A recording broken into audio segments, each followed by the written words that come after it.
majukumu ya Mamlaka ya Kudhibiti na Kupambana na Dawa za Kulevya, yapo majukumu mingi. Miongoni mwa majukumu hayo ni kuchukua hatua za kudhibiti na kupambana na biashara ya dawa za kulevya. Katika kudhibiti huko, ikiwemo kukamata, kupekua, kuweka kizuizini na kushikilia mali za watuhumiwa wa dawa za kulevya.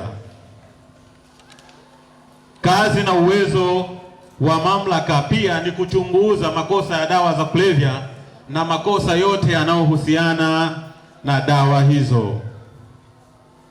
Kazi nyingine ya mamlaka ni kushajihisha katika uzuiaji wa matumizi na biashara haramu ya dawa za kulevya, kushajihisha huko katika uzuiaji kupitia njia ya elimu, kama ambapo leo tuko hapa shehia ya Makangale.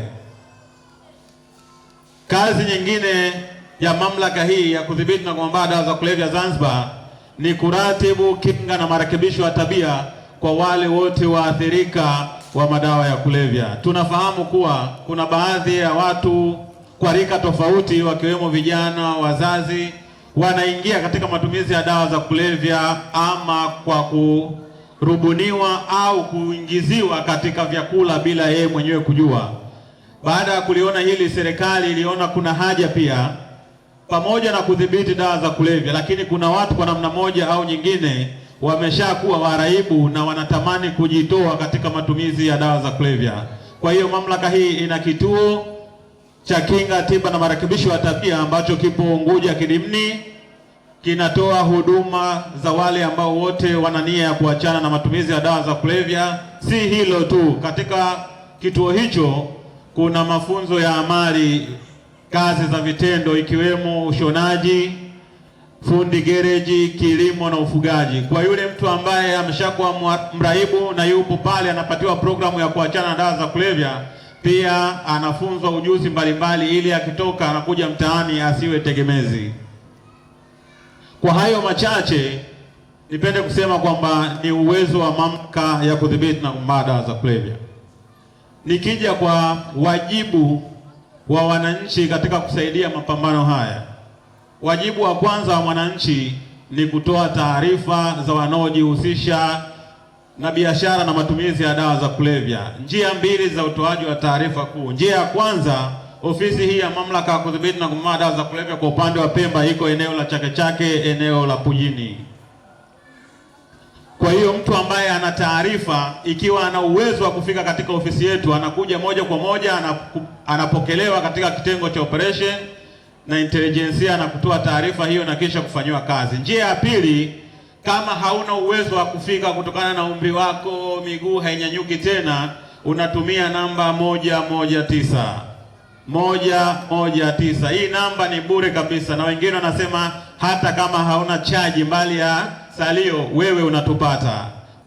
Kutokujua kosa sio sababu ya kwamba usishtakiwe, au kutokulijua kosa sio kinga, kwa maana kwamba samahani askari, nilikuwa sijui kama hili ni kosa.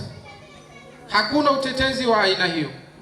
Utashtakiwa na utaburuzwa mahakamani kama yule aliyefanya akiwa analijua ni kosa. Kwa maana hiyo, serikali inawapenda. Serikali oye! Serikali safi! Serikali inawapenda. Imetuwezesha kufika hapa kuja kuwatajia baadhi ya matendo ambayo ukiyafanya utakuwa umekuwa kwenye wale wahalifu wa dawa za kulevya, kwa sababu uhalifu ni wa kupanga. Mhalifu anaweza akakutumia wewe kwa udhaifu wako wa kuto kujua kwamba unalolifanya ni kosa.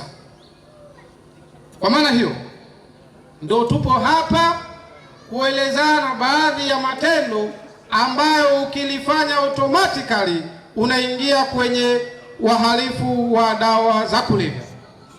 Nataka niyataje moja badala ya jengine. Kosa la kwanza, sheria imekataza kilimo cha dawa za kulevya. Kwa nini sheria imekataza? Kwa sababu baadhi ya dawa za kulevya zinalimwa na walimaji si malaika, si majini, ni sisi binadamu. Kwa maana hiyo, tunafahamu kwamba Maeneo mingi Pemba hayatumiki kwa kilimo cha aina yoyote ya dawa za kulevya, lakini pia tunafahamu kwamba ndugu zetu Tanzania bara kuna baadhi ya mikoa hapo zamani kama mkoa wa Arusha ulikuwa unaongoza kwa kilimo cha bangi, lakini baada ya operesheni nyingi ambazo zinafanyika mkoa huo saizi umepungua kwa kiasi kikubwa kilimo hicho, na baadaye unafuatia mkoa wa Morogoro, Mara na Tabora. Hii ndiyo mikoa baada ya Arusha kupunguza kilimo cha bangi, ndiyo mikoa ambayo kwa sasa inaongoza kwa kilimo cha bangi. Serikali haijakaa kimya, itahakikisha mikoa yote ndani ya Tanzania bara na ndani ya visiwa hakuna mkoa hata mmoja ambao utalimwa kilimo cha aina yoyote ya dawa za kulevya. Na ndio masikitiko yangu ni upande wa serikali. Serikali inaturudisha nyuma, na inaturudisha nyuma kwa sababu hizi zifuatazo.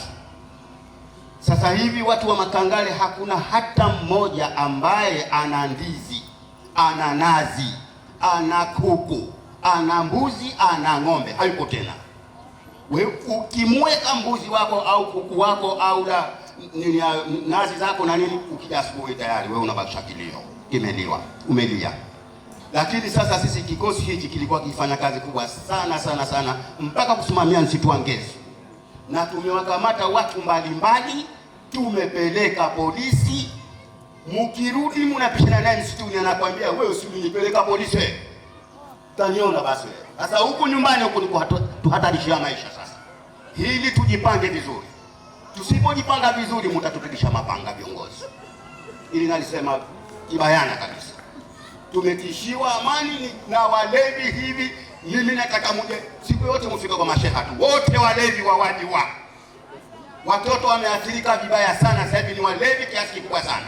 Na mtoto ukisema naye akwambia wewe mzee umemalizikiwa, ni wakati wako. Ndio maana wanaotupaye watoto sasa hivi. Kwa hivyo mimi nashauri kwamba tusipate tabu sana, mkasubiri. Na mimi namba zenu nitachukua na nitakupigieni. Mimi nasema nitawapigieni. Unaona? Kwa hiyo ni kwamba watoto wanalolifanya sasa hivi linatuliza wazee, hatuna jinsi. Makangale watoto wamelewa vibaya sana, wanalewa vibaya sana. Fani ulevi umekisiri ndani ya shehia zetu za Makangale na Tondoni, wala sio siri. Wanaouza ni ndugu zetu, wanaotumia ni watoto wetu, na mwisho wa siku mie mama mzazi, mwanangu akikamatwa na ile tukio, nenda nalia mpaka kwa mkuu wa mkoa, mpaka kwa rais, naweza nikafika, nenda nitetea yule mtoto. Na kumbe yule mtoto yule yeye asirika, lakini na mimi naasirika, sijielewi. Kwa hiyo wazazi wenzangu, kama hatujielewi tunarushwa muhali. Yule ni mtoto wa jirani, ni mtoto wa kakaangu, wewe mwenziwe kunamfanya vile, hata haoni vibaya yule kumfanyia vile mtoto wa mwenziwe, kana kwenda muhusudi miaka 30 hiyo enda jela. Hizo kauli na tabia tunazo, na ndio maana ndani ya Makangale wimbi la ulevi likatawala. Twalitawalisha sisi wenyewe wana Makangale. Mimi wanaouza ulevi na wajua, siwafitini, na mimi wananijua, mimi sifichi kitu na